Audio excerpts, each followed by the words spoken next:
Have you ever looked in the mirror and felt like you didn't recognize the person staring back? The world says, create yourself, define yourself, reinvent yourself.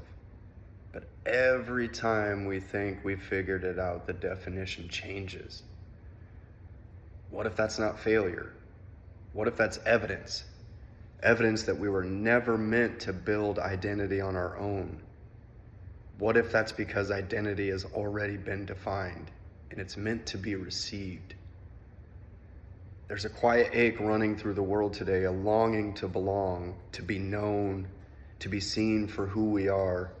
We scroll through highlight reels, chase validation, and wear labels like their armor. But behind every filter and opinion, a whisper lingers. Do I matter? Who am I if I stop performing, if I stop fitting in? That ache isn't weakness, it's homesickness. Your heart remembering it once lived in the presence of the one who made you. There's a darkness that doesn't always roar. It whispers.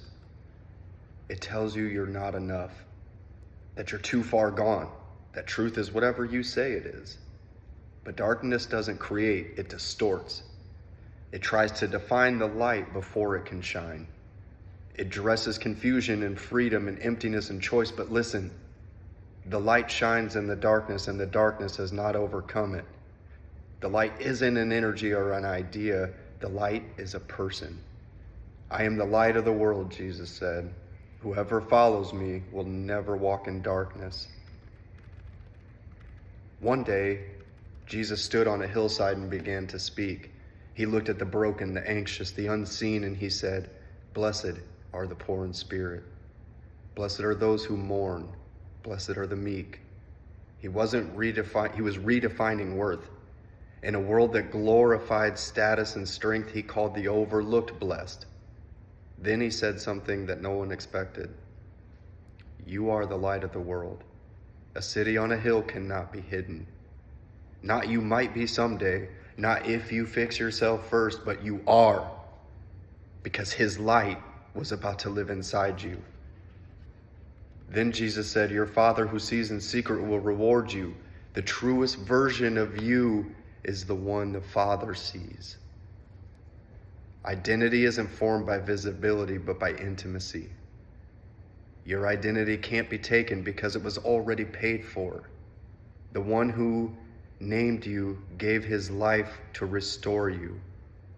At the cross, every false label, failure, shame, unworthy, was nailed and left behind with him. And in the resurrection, your true name was spoken again, beloved. You don't earn this. You turn toward him. And when you do, you realize he's already running toward you. Now, maybe you've lived in the dark for years. Maybe the idea of being a light feels impossible. Hear this. The darkness may try to describe you, but it cannot define you. You are a chosen people, called out of darkness into his wonderful light, as we learn in 1 Peter 2:9. The same God who spoke light into the void can speak light into you. Identity isn't found in striving, it's found in surrender. When you stop chasing definitions and let God speak over you, the noise begins to quiet. You realize you weren't searching for identity, you were searching for him. You don't have to keep trying to reinvent yourself to be loved. You don't have to perform to be chosen. The same Jesus who called you light also carried your darkness so you could live free. So, if you're tired of searching, talk to him. Tell him, Lord, show me who you say I am. And listen, because when his voice defines you, the noise loses its power.